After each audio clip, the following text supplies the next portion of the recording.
Welcome to Choice Classic Radio. Like us on Facebook, subscribe to us on YouTube, and help keep this show alive by donating at choiceclassicradio.com. For more of your favorite old-time radio shows, join us on our companion podcast, Choice Classic Radio, Mystery, Suspense, Dramas, and Horrors, where we bring to you the most mysterious tales that the golden age of radio had to offer. And now, with 677 episodes made, airing on the Mutual Broadcast Network from 1937 to 1954, we bring to you The Shadow. Who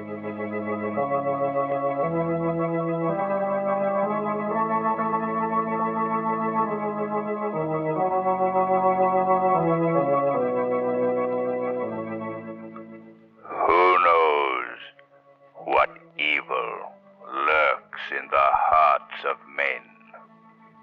The Shadow knows.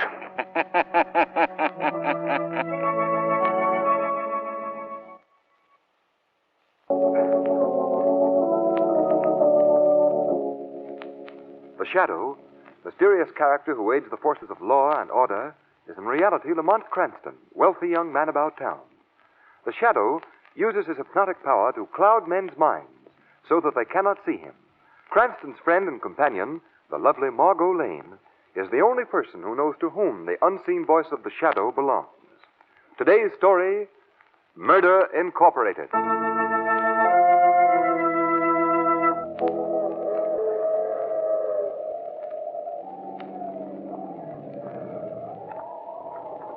Are you Mr. Conrad? Oh, yes, I'm Mr. Conrad. Come on, get in, please. Thank you. You must be Mr. Pascal. Yes, that's right. Sorry I wasn't at the station when your train came in, Mr. Conrad. Bad night. I had a hard time getting down the mountain.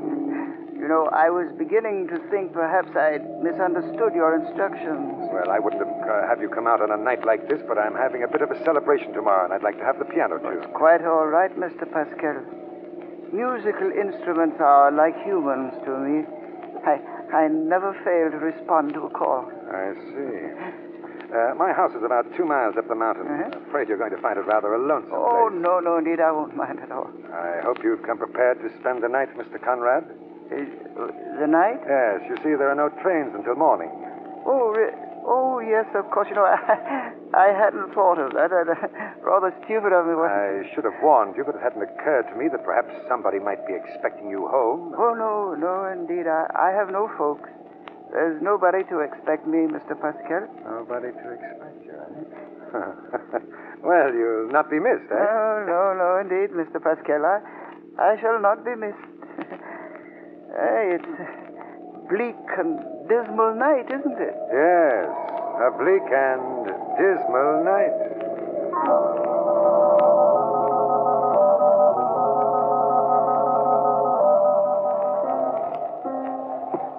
I can't stand this, I tell you. Sit down, Nelson. Police is driving me nuts. Take it easy.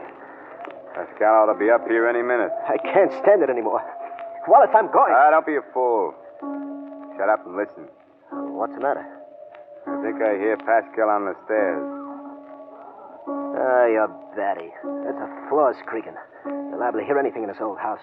Yeah, it is a joint, all right. Give you the creeps. Just the kind of a hideout Pascal pick. Even a ghost be afraid of haunted. Yeah. What? Oh, Pascal. See, boss, we thought you... Sorry, gentlemen. Say, Pascal, what's the big idea? You call us here to talk over a scheme to clean up a couple of $100,000. Quiet, please. I don't want my guests below to know I have guests about. Why do you have a piano tuner here when we have business to talk over? Because, gentlemen, the piano tuner is the business I have to talk over. Yeah. What do you mean? Yes. In just a few moments, he will drop dead. What? Drop dead? Well, rather, I should say I'll permit him to kill himself. Huh? But his death will have all the appearances of a natural demise.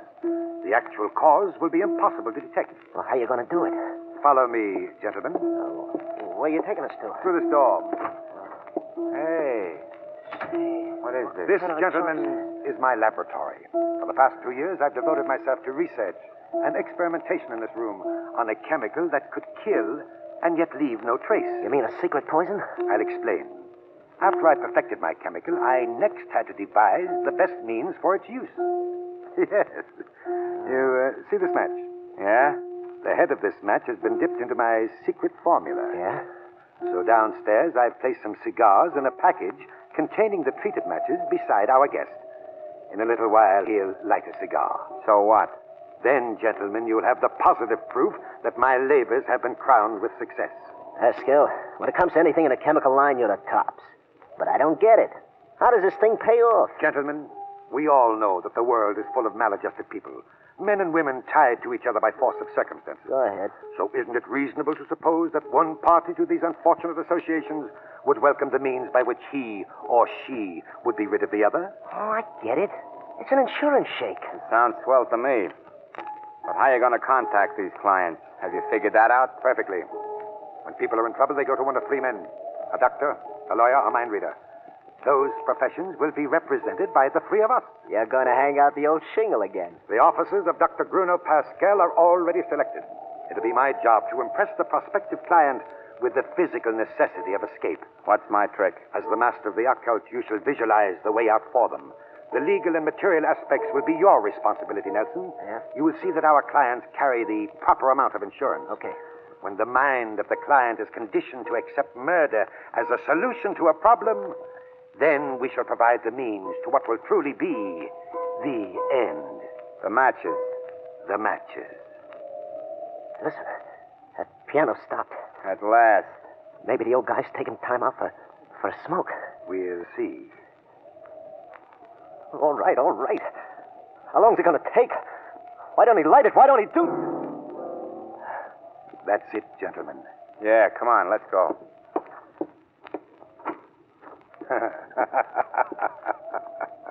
Little Mr. Conrad in the rain. There, gentlemen. Look down. The piano tuner is dead, and a new enterprise is born.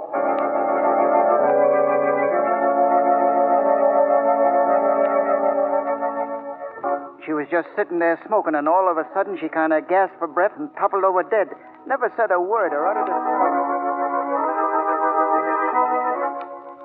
He died real peaceful, just like the cigarette he was. It was such an easy death. You do nothing, ma'am. Just give him the matches. He does it himself. That's all there is to it. You haven't a thing to worry about.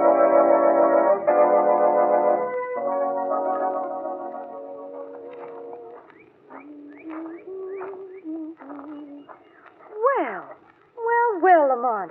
What are you doing, planting flowers or building a house? I've never seen so many tools and implements in my life. No cracks, Margot. John, my gardener, didn't come to work this morning, and I have to get these rose bushes in. Yeah, now let me see. Was it 4 bushes 1 foot apart or 1 bush 4 feet apart? I wouldn't have missed this for the world. Lamont, what are you doing now? I'm digging a hole to put the rose bushes in. Why must it be 3 feet deep?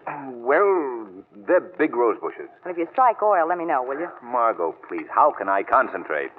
Let me see. Does this burlap come off or does it stay on? I have a suggestion. Huh? If that bush doesn't grow in that hole, you can always put some concrete around the edges and use it for a swimming pool. That's very helpful. Ow! See, these bushes have thorns. Lamont, I have another suggestion. Fine. Let's go over and find out what happened to John before you ruin the garden and yourself as well.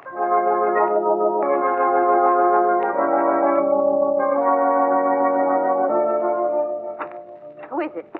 Oh, Mr. Cranston. Good evening, Miss Graham. Hello, Miss Lane. Hello, Miss Graham. And John home? Why, yes, sir, he is. Well, he didn't report for work this morning. We thought perhaps he might not be well. Matter of fact, Miss Lane, he's sick in bed. Oh, I thought so. May I go up and see him? Well, I don't think you'd better.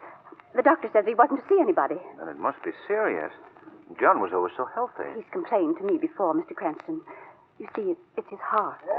Yes, his heart's been pretty bad lately. Mrs. Graham, John called you. Oh, did he?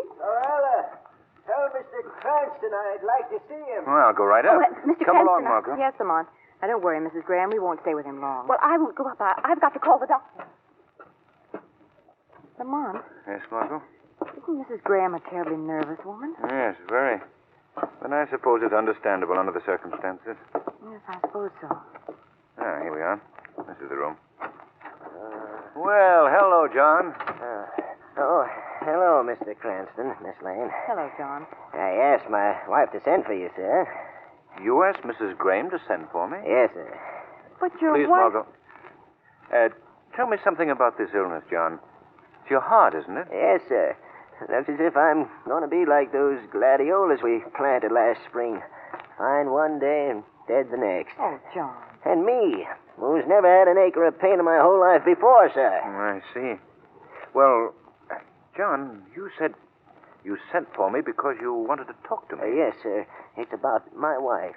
You know how little women know about money matters. Yes? I don't want nobody to talk her out of little I'm leaving. You see, sir, as luck would have it, I just took out a new insurance policy. Yes? It's much bigger than any I've carried before, but I'm glad I did it now. She won't have to worry. Well, John, how did you happen to increase your insurance? Why, it was that doctor my wife's been going to. He sure gave me some good sound advice. Yes. He suggested you take out more insurance? Yes. I see. Now, John, I don't want you to worry about anything. I'll see that your wife is well advised. You just take things easy. I knew I could depend on you, sir. I miss the garden. I'm sure you do, John. Those bleeding heart shoots, they should be trimmed down right away. I'll take care of them for you, John. Might be a good idea to bed them down. Frost. It'll be coming soon. You certainly will. John, what's the name of the doctor who advised you to increase your insurance, huh? I said, John, what's the name of the doctor? Lamont. John. John. Margot. Yes, Lamont. He's dead.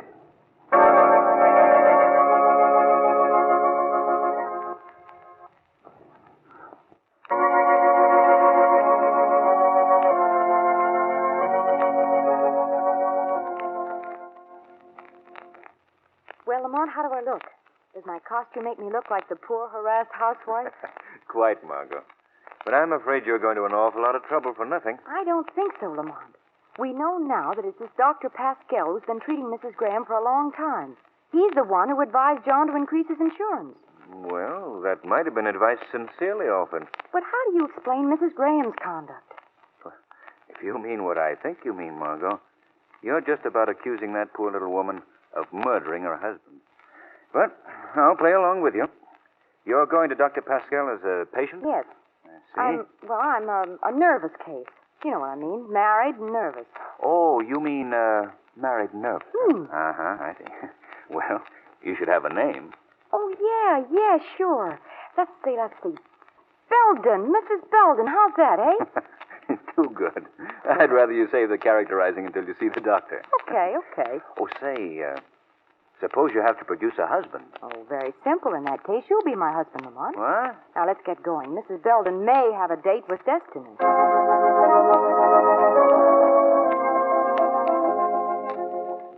Come on, fellas, let's get to our business.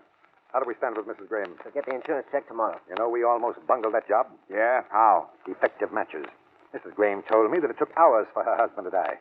We must be more careful in the future. Now, there's my buzzer. You gentlemen wait in the next room. There are cigars and matches on the table. Help yourself. No, thanks. I carry my own matches. Wise guy. Yeah. Well, how do you do? You wish to see me? Yeah, are you Dr. Pascal? Yes, I'm Dr. Pascal. Oh, Well, come right in, please. Thanks. Yes, sit down here. Yes, sir. Now then, what's your trouble? Well, Doctor, I ain't been able to sleep nights for a long time. Yes? I got into I wake up at a start just as soon as I go to No, sleep. now, don't be nervous, dear lady. But tell me, how did you happen to come to me? I saw your name on the door. Oh, you just happened in, is that it? Yes, sir. Where do you live? On Charles Street. Oh, that's quite a distance from here. Past a lot of doctors on the way. Well, I got a cousin living in this neighborhood. Oh, I come up here pretty near every day. I see. And what is the name? My cousin? Yours.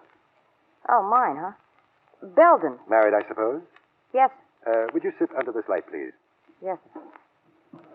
Gee, it sort of blinds me. Now, don't be nervous. Now, Mrs. Belden, I am not in the strict sense a medical man. I don't use medicines, drugs to effect cures. You see, most ailments are external. They spring from a cause outside the person affected. You, for example, are an obvious nervous case. Oh, I get terrible nervous sometimes. Now, that ailment does not necessarily come from inside you. It's the result of a condition which you are constantly in contact with. It might be an unhappy marriage. It might be... Would that cause it, Doctor? An unhappy marriage? Oh, very likely. I have had women come to me who are on the verge of insanity. Gosh. Now, of course, I'm not saying that that's so in your case. You may be very happily married. Well, no, Doctor, I ain't. I don't get along with my husband very well. Oh, now that's too bad, Mrs. Belden. Gee, can I close my eyes for a minute? That light. Well, I'll turn it off. There. Now, it'll be a long time before I'll permit myself to arrive at a definite conclusion on your case, Mrs. Benton. However, if your husband should be the cause of your trouble, you can easily correct it. Yeah, how? By simply ridding yourself of the cause. By ridding myself of... Oh, there ain't much chance of that. My husband never give me a divorce. Well, you just leave your case in my hands. And you'll be taken care of. Yes. Come in and see me Wednesday at 4. Yeah, Wednesday at 4. Oh, that's right. We'll go into your case more thoroughly at that time. Thanks, Doctor. Appreciate that very much. Oh, that's quite all right. Good day, Mrs. Belden. Goodbye, Doctor. All right, Mister, come out now. Oh, yes, it's all right. You heard the interview? Yeah, we sure did. That prospect's certainly ripe for plucking. Looks like an easy few $1,000s for her. That's the trouble. It looks too easy. What do you mean? Think she's a phony? Possibly. If she is, she's not in this alone. We've got to play along. I want to know who's in on it with her.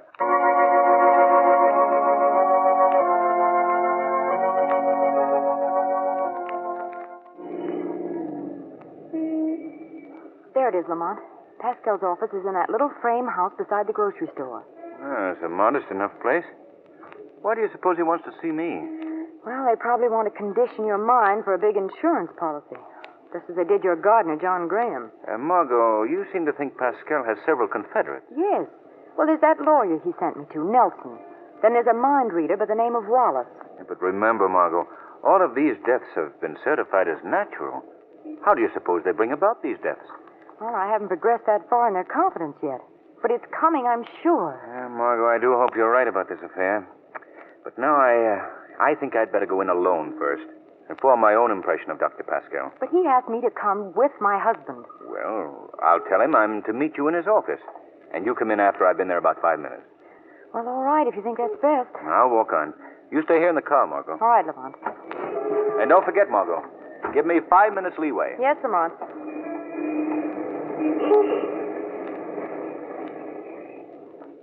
There's no mistake about it, I tell you, Pascal. I knew there was something familiar about her face. Then I remembered where I'd seen her. I went down to the newspaper office and dug up this issue of the paper. That's her picture, all right, Nelson. Margot Lane, prominent society girl. That's right.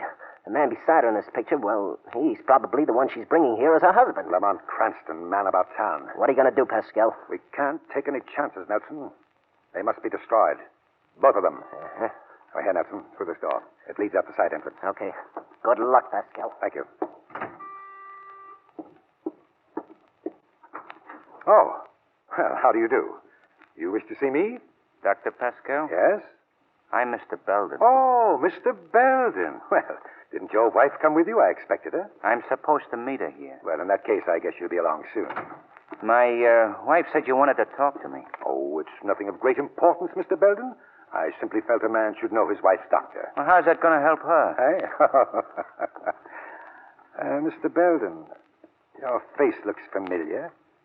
I've seen you somewhere before. Yeah. I ain't never seen you before. I'm sure I've seen you. Well, lots of people see me. I drive a cab. Oh, a cab driver, eh? Truly a man about town, eh? Huh? Oh, yeah. I get around all right. Yes, I imagine you do. Will you have a cigar with me, Mr. Belden? I smoke cigarettes. Oh, here, have one of mine. I got my own. Match, then? Thanks. You want a light? After you. Okay. Oh, that one must have been damp. Yeah, I guess so. Well, some matches you'll get, believe me. Try the third. I'm sure you'll get results from that one. I hope so. Well, it's about... Well, what's the matter, Mr. Cranston? Aren't you going to smoke with me? This match.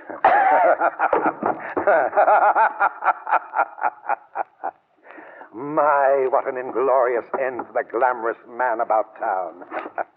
Yeah, now come along, Mr. Cranston. I have a room all ready for you. Ah, there's your wife. There we are. Now, you won't be alone long, Mr. Cranston. You'll be joined directly by the corpse of Margot Lane. Ah, Mrs. Belvin. Do come in. Thanks, Doctor. My husband here? Your husband? Oh, yes. He was supposed to come with you today. Well, make yourself comfortable. He hasn't arrived yet. What? Well, now, in the meantime, I have something which I'm sure will interest you. A little picture a friend of mine cut out of the paper. Oh. Surprised, aren't you, Mrs. Belden? I was, too, when I saw it.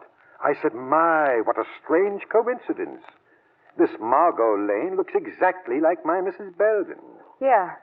Yeah, she does look like me. Now, wouldn't it really be amazing if Mr. Belden turned out to resemble this Lamont Cranston in the same picture? It could happen, you know. Yeah, I guess so. Well, I better go and see what's keeping Oh, him. no, Mrs. Belden. He should be here directly. Be patient. Just sit down, please. There we are. Cigarette, Mrs. Belden? No, I don't smoke. Oh, but you should. Good for the nerves. As your physician, I prescribe it. Here, I'll give you a light. Oh! What's the matter, Dr. Pascal? You dropped the matches. Why? I didn't drop the matches. They were knocked from my hand. What was that? I heard a man's laugh. So you did, Doctor. Hey, who spoke? Who are you? What are you? I am the factor you failed to reckon with when you embarked on your murder-for-profit enterprise. I am the Shadow. The Shadow? Yes, I've heard of you, but murder for profit. I don't know what you mean by that. You're responsible for the death of John Graham and many others. Why, this is nonsense. I never heard of a John Graham. No use bluffing, Pascal. I've already phoned the police to pick up your two henchmen, Nelson and Wallace. You're next. The police have no evidence against me. That's a lack I shall supply.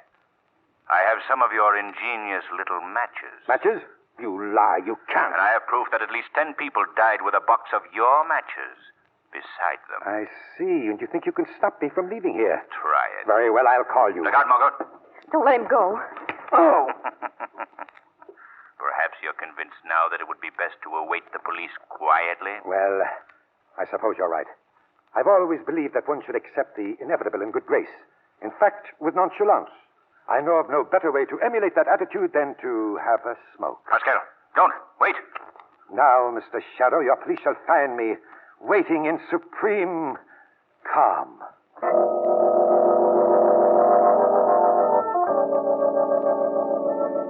I'm glad we're on our way home, Lamont. I feel as though I've been living in a land of the dead. That's very near to the truth, Margot. We were both pretty close to it. What will happen to Mrs. Graham and those other women who worked with Pascal in killing their husbands? The law will deal with them, dear. Lamont, how did you ever find out about those matches? Well, I learned that many of the people who died so mysteriously were found with an empty matchbox beside them. But that peculiar circumstance didn't crystallize in my mind until Pascal invited me to have a smoke. Well, why didn't the match kill you? Because I had palmed Pascal's match and lit one of my own. He thought he had me, though. Lamont, Yes?